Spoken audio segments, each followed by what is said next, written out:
வணக்கம். குருநாதர் திருவடிகள் சரணம்.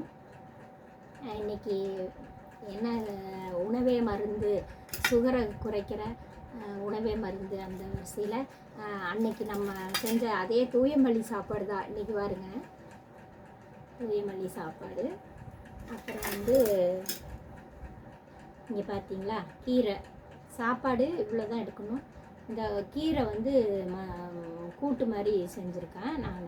இது என்ன கீரைன்னா பொன்னாங்கண்ணி கீரைங்க. கண்ணுக்கு ரொம்ப எனக்கு பாதிச்சிருக்கு, ரொம்ப கண் பாதிச்சிருக்கு சுகர்னால்.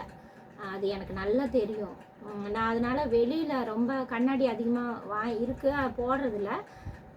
ஆனால் உணவில் எப்படியாவது குறைக்கணும். அப்புறம் சூரிய வெளிச்சத்தில் போய் காலையில் நின்று கொஞ்சம் நேரம் கண்ணை சிமிட்டி கொஞ்சம் இது பண்ணுவேன். நேரடியாக சூரிய வெளிச்சம் படக்கூடாது, அந்த லைட்டாக அந்த ரிஃப்ளெக்ஷன் கொஞ்சமாக இருக்கிறப்ப போய் சூரிய வெளிச்சத்தில் நின்று அதை கொஞ்சம் பார்க்க ஓரளவுக்கு கொஞ்சம் பார்வை பரவாயில்ல. இந்த கீரை கிடைக்கவே கிடைக்காதுங்க. சிகப்பு பொன்னாங்கண்ணி கீரை அது ஒரு குறிப்பிட்ட டயத்தில் ஒரு டிபார்ட்மெண்ட் ஸ்டோரில் கிடைக்கும். அப்போ போய் குடுகுடுன்னு போனால் வாங்கிட்டு வந்தோம்னா கிடச்சா உண்டு. நான் என்ன பண்ணிட்டேன்னா என்னோடய பூச்செடி இருக்கிற தொட்டிங்களில் நான் அதையே ஒரு 2-3 இதில் கொஞ்சம் அந்த இதை கிள்ளிட்டு அதோட காம்பையே அப்படியே நட்டு வச்சு அதில் ஒரு கொஞ்சோண்டு கிடைக்கும். அதை எடுத்து கடைஞ்சிக்கலாம். ஒரு நாள் வாரத்தில் ஒரு நாள் அதை கடைஞ்சி சாப்பிட்டுக்கலாம். அந்த மாதிரி சப்பாத்தியில் கூட பொடியாக கட் பண்ணி போட்டு சப்பாத்தி பிசைஞ்சு அப்படின்னு சாப்பிட்லாம்.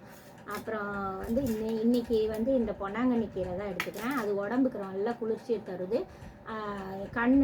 அதாவது கணையம் இந்த இதிலெல்லாம் இருக்கிற டீடாக்ஸ் எல்லாம் க்ளீன் பண்ணி கண்ணுக்கு நல்ல ஒரு இதை தருங்க. அப்புறம் அப்புறம் இந்த சுண்டல், இது காலையில் மிச்சமான சுண்டல். காலையில் நான் சந்தகன்னா தெரியுமா உங்களுக்கெல்லாம்? கோயம்புத்தூர் ஆளுங்களுக்கு தெரியும். சந்தகை அரிசியில் இடியாப்பம் மாதிரி பண்ணுவாங்க. அது இந்த ஊரில் இட்லி மாதிரி ஊற்றி, அரைச்சி இட்லி மாதிரி ஊற்றி, அது நான் ஒரு நாள் செஞ்சு காட்டுறேன் உங்களுக்கு. எனக்கு ரொம்ப பிடிக்கும். அது சாஃப்டாக இருக்கும் சாப்பிட்றதுக்கு, இடியாப்பம் சாப்பிட்றதுக்கு மாதிரி. அப்புறம் அதை தான் லெமன் போட்டு தாளித்து லெமன் சாதமும் இந்த சுண்டலும் லெமன் சேவையும் இதுவும் இதில் கொஞ்சம் மிச்சமாகிடுச்சு. சரி சாப்பாடு கொஞ்சம் கம்மியாக சாப்பிட்டுட்டு இந்த சுண்டல் எடுத்துக்கலாம் அப்படின்ட்டு எடுத்துகிட்டு வந்துட்டேன். கீரையும் சுண்டலும் சாப்பாடு எவ்வளோ முடியுதோ அவ்வளோ சாப்பிடும். அதுதான் இன்றைக்கி உணவே மருந்து வரிசையில் இது 9வது எபிசோடு அது போடுறேன் நான். என்னால் நினச்சி பார்க்கவே முடியல. படுக்கையாக இருந்துட்டு ரொம்ப சோர்வாகவே இருக்கும். எந்த ஒரு வேலை செய்யணுன்னாலும் மனசு ஐயோ படப்படான்னு அடிக்கும். போய் ஒரு தண்ணி குடிச்சிட்டு வர்றதுக்கு அப்படியே ஐயோ எப்படா தண்ணி குடிக்க போகிறது அப்படின்னு சொல்லி ஒரு இதாக இருக்கும். ரொம்ப கஷ்டமாக இருக்குங்க ஒரு வேலை செய்யறக்கும். அந்த நிலமையில் இருந்து படிப்படியாக நான் ஒரு அடியாக எடுத்து வச்சு நான் இப்படி எனக்கு விதவிதமாக இப்போ நான் சமைச்சு சாப்பிட்ற அளவுக்கு நான் உடம்பு தேறிட்டேன். மெடிசனும் டாக்டர் கொடுத்தாரு இல்லைங்களா, அதுவும் நான் மெடிசன் எடுத்துகிட்ருக்கேன். இப்போ ரொம்பவே நல்லா இருக்குது. ஓய்வு மட்டும்தான் எனக்கு இன்னும் கிடைக்கல. அதாவது என்னென்னா நைட்டு 10 மணி ஆயிடுது, தூங்குறப்ப தூக்கமே வராமல் இருக்குது. ஆனால் உங்களுக்கு ஒரு ரகசியம் சொல்கிறேன். தூக்கம் வராத எல்லாருமே என் வீடியோ பாருங்கள். என் வீடியோவை கேட்டு நானே தூங்கிடுவேன். வீடியோவை ஆன் பண்ணிவிட்டு கொஞ்சம் கேட்டுட்ருப்பேன், அப்படியே தூங்கிடுவேன். என் வீடியோ எதுக்கு யூஸ் ஆகுதோ இல்லையோ, தூக்கம் வராத இருக்கிற மக்களுக்கு இது நல்லா யூஸ் ஆகும். காது பக்கத்தில் வச்சுட்டு நல்லா கேட்டுகிட்டே தூங்குங்க. எங்கள் சித்தி கூட அப்படி தான் செய்கிறாங்க போல இருக்குது. சொன்னாங்க, அவங்க பேத்தி சொன்னாங்க, அம்மம்மா டெய்லி உன் வீடியோவை கேட்டுகிட்டே இருக்கும் காதுகிட்ட வச்சு, அப்படியே தூங்கிடும் அப்படின்னு சொன்னாங்க. அதனால் என்னோடய வீடியோ எல்லா மக்களையும் தூங்க உதவி பண்ணுதுன்னா அதை விட பெரிய சந்தோஷம் எனக்கு வேறு ஒன்றுமே இல்லைங்க. ஏன்னா தூக்கம் நம்ம வாழ்க்கையில் ரொம்ப தேவைங்க. ஓய்வு ரொம்ப தேவை. 50 வயசுக்கு மேலேன்னா இன்னும் கொஞ்சம் ஓய்வு எடுத்து, அதாவது நோய் நொடி இல்லாதவங்க நல்லா சுறுசுறுப்பாக வேலை செய்யலாம். நம்ம ஜீரண கோளாறு அது இதுன்னு இருக்கிறவங்க கொஞ்சம் ஓய்வு எடுத்துக்கணும். நைட்டில் நல்லா தூங்கணும். அதுக்கு என் வீடியோ உங்களுக்கு ஹெல்ப் பண்ணும். போட்டு காதில் வச்சுட்டு கேட்டுகிட்டே தூங்கிடுங்க. நான் அதுதான் அதில் நம்பர் 1 கருத்து. அது ஓய்வு கிடைக்குதுல்ல என் வீடியோவை பார்க்குறப்ப. அப்புறம் இந்த இந்த இதுக்கு நானும் அப்படிதான் தூங்கிட்டு இப்போ கொஞ்சம் பரவாயில்ல தூங்க முயற்சி பண்ணிடுறேன். நான் பேசுறது உங்களுக்கு தூக்கம் வருதுல்ல. அப்புறம் வந்துங்க இன்னைக்கு ஒரு சீரியஸான விஷயங்க. தஞ்சாவூர் பக்கம் காலையில் ஒரு நியூஸ் பார்த்தேன். சில விஷயங்கள்லாம் வெளி உலக விஷயங்கள்லாம் பேசவே கூடாதுன்னு நினைக்கிறேன். ஆனால் மண்டையை அதே கொடன்னு குடையுதுங்க. எனக்கும் அவங்களுக்கு எந்த சம்மந்தம் இல்லை. ஆனால் அந்த செய்தியை கேட்டோன்னே என்னால் நிம்மதியாகவே இருக்க முடியலைங்க. காலையிலேருந்து மன உளைச்சலாகவே இருக்குது. ஆனால் அதை தீர்க்கறக்கு எனக்கு வழி தெரிஞ்சு வச்சுருக்கேன். ஆனால் மனசு கேட்காம ஒரு மனிதாபிமானி அடிப்படையில் அதையே யோசிக்கிறேன். என்னென்னா, ஒரு வீட்டில் ஒரு 12 வயசு குழந்த, அப்புறம் 8 வயசு குழந்தைன்னு நினைக்கிறேன், அப்புறம் அதுக்கும் கீழே ஒரு பையங்க, அப்புறம் அவங்க அப்பா அம்மா, இந்த 5 பேரோட கதை. இதில் அம்மா ஒரு அஃபேர் வெளியில் வச்சுருக்குறாங்க. அவங்களுக்கு அது பிடிச்சிருக்கு, போயிட்டாங்க. ஆனால் அப்பா அப்பா கிட்ட 3 குழந்தைங்களையும் பொறுப்பை ஒப்படைச்சிட்டு போயிட்டாங்க. இப்போ அந்த அப்பா சம்பாதிக்க போவாரா, குழந்தைங்களை பார்ப்பாரா? அதுவும் சின்ன சின்ன குழந்தைங்க, வயசுக்கு வர பொண்ணு. அப்படி இருக்கிறப்ப அவருக்கு எவ்வளோ மன உளைச்சல் அந்த அம்மா கொடுத்துட்டு ஓடிடுச்சுங்க. அது ரொம்ப ஒரு பொம்பளையாக இருந்து எனக்கு ரொம்ப வேதனையாக போச்சுங்க. அப்புறம் அவர் என்ன பண்ணியிருக்காருன்னா, குழந்தைங்கள 6 மாதம் வச்சு பார்த்துட்டு நீ வான்னு கூப்பிட்ருக்கிறாரு. ஒய்ஃபை கூப்பிட்ருக்கு, குழந்தைங்கள பார்க்கவாது வா, எனக்காக வரலனாலும் குழந்தைங்களுக்காக வான்னு கூப்பிட்ருக்குறாருங்க. பாவங்க அவர். ஆனால் அந்த பொம்பளை போகவே இல்லைங்க. அதோட உடம்பு சுகம் முக்கியம்னு போயிடுச்சு. இப்போ என்னாச்சுன்னா, எல்லாத்துக்கும் அந்த பாயிண்ட் வரும். ஒரு ஸ்டேஜில் இப்போ 80% லேடிஸுக்கு இந்த இது இருக்கும். எனக்கும் ஒரு கட்டத்தில் அப்படி தோணியிருக்கு.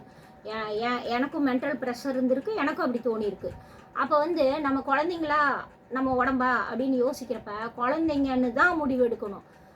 ஏன்னா நம்மளை நம்பி இந்த பூமியில் ஆண்டவன் கொடுத்து அனுப்பியிருக்கிற பரிசு அது. அந்த குழந்தைங்க நம்ம கையில் வந்த பரிசு. அதை போய் தூக்கி வீசிட்டு, குப்பையில் வீசிட்டு, அருமையான கடவுள் கொடுத்த பரிசை வீசிட்டு போய் வாழ்றதுக்கு போயிட்டாங்க. அதனால அவங்களுக்கு ஒன்றும் கிடைக்க போகிறதில்ல. பின்னாடி அது ரொம்ப பெரிய விளைவை தான் சந்திக்க போகுது. அப்புறம் அந்த அவர் என்ன பண்ணியிருக்காருன்னா, அந்த குழந்தைங்களோட மன சுமை தாங்காமல் நல்லா குடிச்சிட்டு மப்பில் என்ன பண்ணுறதுன்னு அறிவில்லாமல் ஒவ்வொரு குழந்தையோட கழுத்தையும் அறுத்து அப்படியே ரத்த வெள்ளத்தில் போட்டுட்டு போலீஸ் ஸ்டேஷனில் போய் சரணடைஞ்சிருக்காருங்க.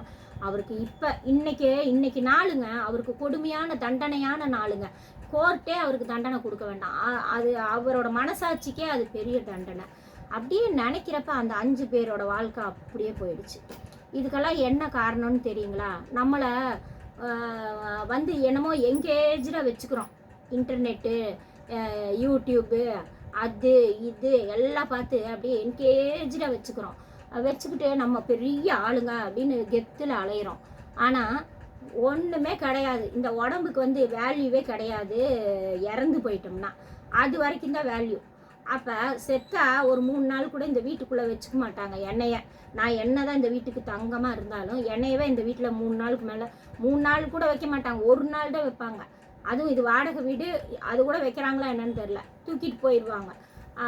அப்படியே நான் எங்கே போகிறேன்னா அப்படியே சுடுகாட்டுக்கு தூக்கிட்டு போய் எரிச்சிருவாங்க. புதைக்கிற கூட இடம் கிடைக்கிறதில்ல, எரிச்சு விட்டுறாங்க. அப்படி இருக்கிறப்ப பொம்பளைங்க ஒவ்வொருத்தவங்களுக்கும் நான் சொல்கிறேன், கேட்டுக்கோங்க. ஆம்பளைங்க வெளியில் போகிறாங்க, 4 பேருக்கு விதவிதமாக தோணும். சரி, அது அவங்க போனால் அது பாதிப்பு இல்லைம்மா. நம்ம போயிட்டோம்னா அந்த குழந்தைங்க இப்போ 3 உயிரை கொன்னுட்டு நீ போய் பொழைச்சிட்டு இருக்கிற, நீ சந்தோஷமா இருந்துருவியா சொல்லு? ஒரு வாய் சோறு உன்னால் நிம்மதியாக சாப்பிட முடியுமா? நான் கோவப்படக்கூடாது, இது பண்ணக்கூடாது, இதெல்லாம் மண்டையில் போட்டு ஏற்றிக்கூடாது. கடவுளே கல்லானது அதனால தாங்க. கடவுள் உயிரோடு வந்திருப்பார். இந்த மக்கள் கேட்குறதே இல்லை. அப்படி இருக்கிறப்ப கடவுளை உணர்றவங்களுக்கு கடவுள் கண்ணுக்கு தெரிகிறாரு. உணராத இந்த ஜென்மங்களுக்கு கண்ணுக்கு தெரியவே மாட்டார். இப்போ பார்த்தீங்கன்னா அந்த குழந்தைங்க உயிரும் போய் புருஷனும் ஜெயிலில் கஷ்டப்படணும்.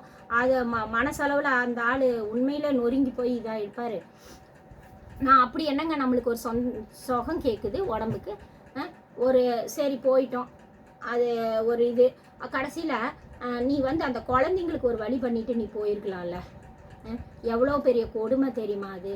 அந்த குழந்தைங்க அப்படியே முகத்தை பார்க்குறப்ப அவ்வளோ மனசு வேதனையாக இருக்குங்க. அந்த குழந்தை இல்லாமல் எத்தனை பேர் கஷ்டப்படுறாங்கன்னு தெரியுமா உனக்கு அப்படின்ட்டு திட்டணும் போல இருக்கு அந்த அம்மாவை பார்த்து. ஆனால் அந்த அம்மா என்ன சூழ்நிலையில் போய் தொலைஞ்சுதோ. ஆனால் உண்மையிலே சொல்கிறேங்க, எல்லாத்துக்கும் தோணும், எல்லாத்துக்குமே சரி நம்ம புருஷன் நம்மளை கண்டுக்கவே மாட்டேங்கிறாரு, நம்ம யார் கூடயாவது போய்க்கலாம், நம்மளுக்கும் உடம்புக்கு சுகம் வேணும், நம்மளும் இப்படி இருக்கணும் அப்படி இருக்கணும், நம்மளையும் ஒரு இந்த என்னமோ ஒரு பாட்டெல்லாம் சொல்லி கொஞ்சணும் அப்படின்னு சொல்லிட்டு தோணும். ஆனால் அதெல்லாம் வேல்யூவே இல்லைங்க, எதுக்குமே வேல்யூ இல்லை. அது வெறும் வெத்து வேட்டது. நீங்கள் தயவு செஞ்சு இனி மேற்கொண்டு அப்படி ஒரு எண்ணம் உள்ள லேடிஸுக்காக அவேர்னஸ்க்காக இந்த வீடியோங்க. ஏன்னா இது உங்களுக்கு மட்டும் இல்லைம்மா, இந்த உலகத்தில் இருக்க எல்லா லேடிஸும் இதை கேட்குறப்ப அவங்க மனசும் பாதிக்குது. ஐயோயோ இப்படி பண்ணிட்டாலே, இந்த குழந்தைங்க இப்படி போயிடுச்சு அப்படின்னு சொல்லிட்டு ஆண்கள் பெண்கள் மனசு, அதாவது மனசாட்சி உள்ள மனுஷங்களுக்கு பாதிக்குது. மனசாட்சி இல்லாதவங்களுக்கு விட்டுருங்க, மனசாட்சி உள்ள பொம்பளைங்க ஆம்பளைங்களுக்கு அது பாதிக்குதுங்க. தான் குழந்தைய விட்டுட்டு இன்னும் இப்போ போகிற லேடிஸுங்களை நினச்சி ஏன் ஜென்ஸு அப்படி போகிறாங்களே அப்படின்னு போகட்டுங்க, அவங்க போகிறாங்க, அவங்க வந்து அது வந்து தப்பு இல்லைன்னு நான் சொல்ல வரல. ஆனால் ஒரு குழந்தை வந்து அம்மா தாங்க அதுங்களுக்கு கடவுள் மாதிரி, அதை விட்டுட்டு போகாதீங்க தயவு செஞ்சு. ஒரு தெளிவான முடிவுக்கு வரணும்னா உங்களுக்கு கண்டிப்பாக சொல்கிறேன், ஒரு நல்ல ஒரு கவுன்சிலிங் எடுத்துக்கோங்க. நல்ல ஒரு ஒரு டைம் இருக்கும் நம்மளுக்கு, அதை யோசிக்க கடவுள் கொடுப்பாரு. ஏன்னா அது ஒரு கர்மா. அப்போ யோசிங்க, கொஞ்சம் யோசிச்சு நிதானமாக நம்ம குழந்தைங்களுக்கு செய்கிற கடமைக்காக நம்மளுக்கு அம்மாவாக படைச்சிருக்காரு. இல்லாட்டி நம்மளுக்கு குழந்தையே கொடுத்துருக்க மாட்டார். இந்த வயிறு சும்மா தானே அப்படியே போயிருக்குமே. அந்த குழந்தைங்கள எடுத்து கொடுத்து தங்க மாட்ட குழந்தைங்க கடவுளே குழந்தைங்கள நம்மளுக்கு வந்து பிறப்பாங்கங்க. அப்போ அந்த குழந்தைங்கள பார்த்துக்கோங்க தயவு செஞ்சு. அப்புறம் உங்களுக்கு அப்படி என்ன குறை இருக்குது ஏது இருக்குது அப்படின்னு சொல்லிட்டு கவர்மெண்ட் வந்து நிறையா இது பண்ணுறாங்க. நீங்கள் அவங்கக்கிட்ட வந்து முறையிடுங்க. ஹெல்ப்லைன் நாளைக்கு வீடியோ போடுறப்ப வேணால் அந்த ஹெல்ப்லைனோட இதெல்லாம் நான் தரேன். நீங்கள் வந்து அப்படி லேடிஸ் யாராவது மனசு இப்படி ஆஸ்லேஷன் மைண்டில் இருக்கிறீங்கன்னா அவங்கக்கிட்ட கவுன்சிலிங் எடுத்துக்கோங்க. ஹஸ்பண்டுக்கிட்ட பேசுங்க, என்னால் முடியல, நீ என்னை கண்டுக்கவே மாட்டேங்கிற, போயிடு அப்படின்னு பேசுங்க. அப்படியே அவர் போகலை, உங்கள் கூட இருக்காருன்னா உங்கள் மேலே அன்பு இருக்குன்னு தானே அர்த்தம். அப்படி இருக்கிறப்ப நீங்கள் அவரை விட்டுட்டு இன்னொருத்தவங்க கூட போயிட்டு நான் என்னைய கேளுங்க, நீ ஒழுங்கான்னு கேளுங்க. நான் வந்து உண்மையில சொல்கிறேன், நான் ஒழுங்கு கிடையாது அப்படின்னு வச்சுக்கோங்க. இப்போ நான் எதுக்கு சொல்ல வரேன்னா குழந்தைங்களுக்காக மட்டும்தான் சொல்ல வரேன். இப்போ அந்த குழந்தை இப்படி விட்டுட்டு இப்படி நம்ம போயிடுறோம், நம்ம இது பண்ணுறோம் அப்படின்னு சொன்னால் அதுங்க நடு தெருவில் நிற்குங்க. இப்போ இல்லையா உயிரே போயிடுச்சு. லட்டு மாதிரி அழகாக குழந்தைங்க பிறந்திருக்கு. அதுங்க முகத்தை பார்த்துட்டு வாழ்கிறதே ஒரு பெரிய சந்தோஷங்க. நல்லா உங்களுக்கு அப்படி ஏதாவது உங்களுக்கு வந்து ஒரு ஆசை அப்படி வந்துச்சுன்னா நல்ல சாப்பாடாக்கி சாப்பிடுங்களேன். ஏன் அப்படி போகணும்னு ஆசைப்படுறீங்க? நல்ல விதவிதமாக சமைச்சு சாப்பிடுங்க. அப்புறம் நம்ம கை கால் சோகம் இருக்குது, ஏதாவது உழைச்சி டைவெர்ட் பண்ணிக்கோங்க, மனசை வந்து டைவெர்ட் பண்ணிக்கோங்க. டைவெர்ட் பண்ணிவிட்டு இதில் கான்சன்ட்ரேஷன் பண்ணுங்கள். நம்ம ஹெல்த்தில் கான்சன்ட்ரேஷன் பண்ணுங்கள். உங்கள் படிப்பை மேம்படுத்திக்கோங்க, உங்கள் தொழிலை மேம்படுத்திக்கோங்க லேடிஸு. அப்புறம் வந்து ஆனால் இப்போ புருஷனும் வந்து அதுக்கு ஒத்து போய் சரி நீ போமா நான் குழந்தைங்கள பார்த்துக்கிறேன் அப்படிங்கிறாருன்னா அப்போ நீங்கள் போங்க. அவரே உங்களுக்கு கல்யாணம் பண்ணி வைக்கிறாருன்னா போங்க, அவர் பொறுப்பேற்றுக்கிறாரு அப்படின்னதுக்கப்புறம் அவங்களாலேயும் முடியாது இல்லைங்க. உங்களாலேயே ஒரு பெத்த தாயினாலே எவ்வளோ வலியை அனுபவிச்சு ஒரு குழந்தைய நம்ம வெளியில் உலகத்துக்கு கொண்டு வரோம். அந்த வலியை விட அதிகப்படியான வலியை அந்த குழந்தைங்களுக்கு நீங்கள் கொடுத்துட்டு போயிட்டீங்க பார்த்தியா. இப்போ தயவு செஞ்சு எந்த லேடிஸும் தயவு செஞ்சு இந்த தப்பை பண்ணிடாதீங்க. நான் ஒரு லேடிஸுங்கிறதுனால தான் உங்கள்கிட்ட காலை விழுந்து கெஞ்சி கேட்டுக்கிறேன். அப்படி குழந்தைங்கள விட்டுட்டு போயிடாதீங்க. குழந்தைங்க பக்கத்திலே இருந்து அவங்களுக்கு வேண்டியதை முடிஞ்ச அளவுக்கு செஞ்சு கொடுங்க. நம்மளை கவனிக்க ஆண்டவன் இருக்கான், கடவுள் இருக்காரு. அந்த கடவுள் நம்மளை கைவிட்டுற மாட்டார். நம்மளுக்கு வேண்டிய என்ன வேணுமோ கடவுள்கிட்ட உட்காந்து தியானத்தில் கேளுங்க. தியானங்கிறது பெரிய விஷயமே இல்லை, சும்மா பேசுறது தான். நம்ம அம்மா அப்பாட்ட பேசுகிற மாதிரி, நம்ம பக்கத்தில் இருக்க அண்ணன் தம்பிக்கிட்ட பேசுகிற மாதிரி அப்படி தான். ஏன் உங்கள் லவ்வராக கூட நினச்சி பேசுங்க, கடவுளையே உங்கள் லவ்வர் ஆக்கிக்கோங்க. அப்படி பேசுனா கடவுள் கண்டிப்பாக நம்மளுக்கு உதவி பண்ண ஆள் அனுப்புவார், செய்கிறாரு, எல்லாம் பண்ணுறாரு. அப்படி இருக்கிறப்ப நீங்கள் வந்து தயவு செஞ்சு இப்படி ஒரு கடமை இருக்கிறப்ப குழந்தைங்கள விட்டுட்டு வெளி உலகம் போய் நீங்களும் கஷ்டப்பட்டு உங்கள் குடும்பத்தாரையும் கஷ்டப்படுத்தாதீங்க. இன்னைக்கு இதை மனசளவுலேருந்து கொட்டிட்டேன். நீ எத்தனை பேர் இது கேட்பீங்களோ என்னவோ தெரியல.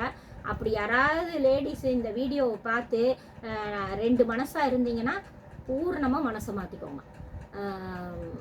அப்புறம் கவர்மெண்ட்டே உதவி பண்ணுது, நீங்கள் போய் அந்த கவுன்சிலிங் எடுத்துக்கோங்க. எடுத்துக்கிட்டு அதுக்கு தகுந்த மாதிரி உங்கள் வாழ்க்கைக்கு ஒரு முடிவு எடுத்துக்கோங்க. இன்றைக்கி அவ்வளோதாங்க. என் குருநாதர் பாதங்கள் சரணம்.